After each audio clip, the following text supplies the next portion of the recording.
Bonjour et bon retour les amis sur notre chaîne YouTube Parlons de santé publique. Aujourd'hui, on va parler d'un sujet absolument choquant et incroyable pour beaucoup.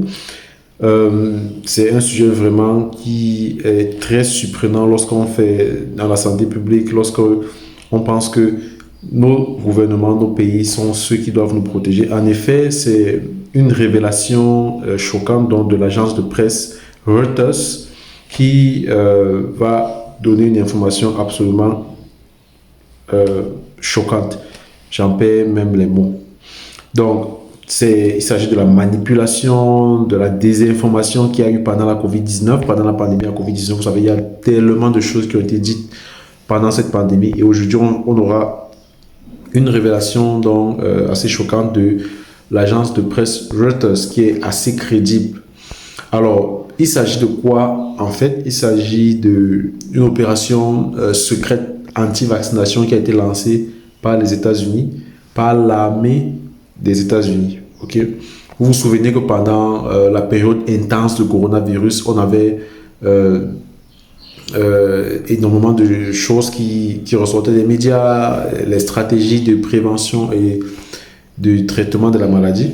Alors, selon une enquête récente, il s'est passé quelque chose d'assez incroyable en coulisses, okay, en sourdine, sans que personne ne le sache.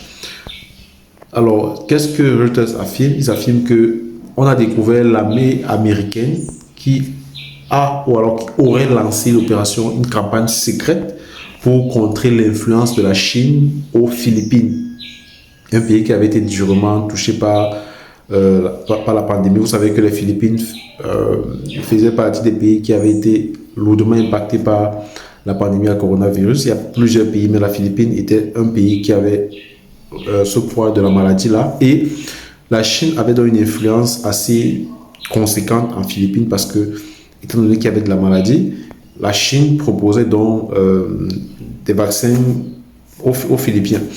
Alors, comment est-ce que cela s'est fait? Comment est-ce qu'ils ont fait ça? L'armée des États-Unis, ils ont créé des faux comptes Internet en se faisant passer pour des Philippins.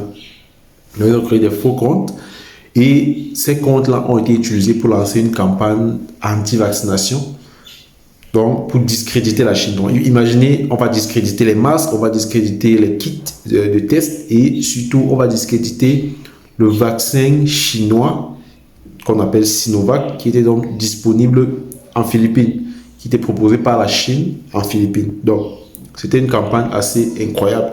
Alors, ce qui était fait, c'était donc pour cibler la peur, donc c'était utiliser la vaccination à des fins politiques, ok? L'objectif de ces faux comptes-là et donc l'objectif de l'armée américaine, c'était de semer le doute sur la sécurité et l'efficacité des vaccins et de l'aide fournie par la Chine aux Philippins. Donc, c'est assez incroyable, c'est assez grave. Et lorsqu'on sait que cette campagne a permis de créer près de 300 faux comptes sur une plateforme des réseaux sociaux en proposant le slogan qu'on appelait China Virus, ce qui signifie la Chine est le virus, donc pour complètement discréditer la Chine. Ça, c'est absolument incroyable.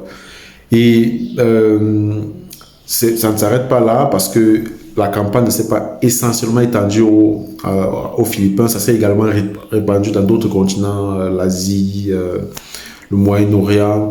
Et l'armée a utilisé de faux comptes pour attiser la peur des personnes envers les vaccins chinois, pour discréditer les vaccins chinois. Parce qu'on sait, lorsqu'on discrédite le vaccin chinois, c'est pour mettre en avant le vaccin que nous on a dit, ok, nous on a un vaccin qui va résoudre vos problèmes, c'est que ne fera pas le vaccin chinois. D'après donc ces faux comptes qui étaient créés là. Donc, il fallait donc jouer sur la question de la gélatine. Je pense que vous avez entendu parler de ça. La gélatine de porc qui était présente dans les vaccins et donc qui était donc interdite par la loi islamique. C'est l'une des raisons pour lesquelles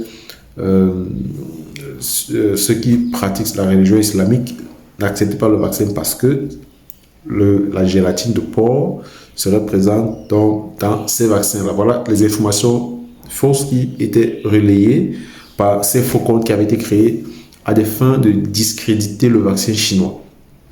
Alors, ce programme-là ne s'est pas arrêté, ça a duré assez longtemps et donc ça avait commencé avec le président Donald Trump et qui donc s'est poursuivi avec la présidence de Joe Biden, l'actuel président américain. Et il y a donc eu des alertes, bien qu'il y ait eu des alertes par rapport à ce phénomène-là, il n'y a pas vraiment eu un arrêt, sauf en 2021 où on a eu un décret qui a mis fin à cette campagne anti-vaccin, donc sous le règne de Joe Biden. Ça, c'est absolument incroyable. Alors, cela peut avoir des conséquences sur le plan de la santé publique. Déjà que c'est une histoire absolument folle, ok? On n'arrive pas à l'imaginer. On imagine mal comment est-ce que cela aura un impact sur la campagne, comment est-ce que cela a eu un impact sur la vaccination dans le monde et la santé publique, parce qu'il y a des personnes qui ont reçu ce message-là et qui ont décidé de ne pas recevoir les vaccins contre le coronavirus à cause de ces faux messages qui étaient publiés par les faux comptes créés par l'armée américaine.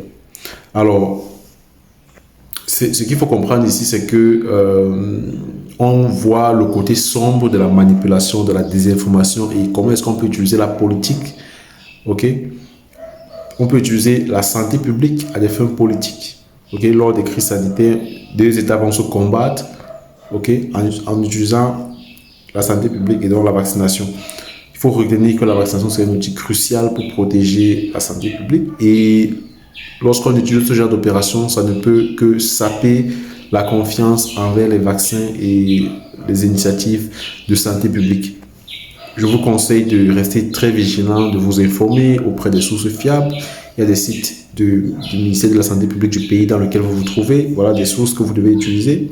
Également des sources des institutions crédibles comme l'OMS, le CDC et d'autres sites de santé publique. Vous pouvez également nous suivre. Je vous conseille d'ailleurs de nous suivre régulièrement sur cette chaîne YouTube parce qu'ici, on vous partage une information crédible, une information qui repose sur les données scientifiques. Donc, n'hésitez pas à partager cette vidéo, n'hésitez pas à liker, à écrire un commentaire, à discuter, à susciter la discussion. On a tous un rôle à jouer contre la désinformation et pour la promotion de la santé publique. On se revoit pour une prochaine vidéo. Sentez-vous bien.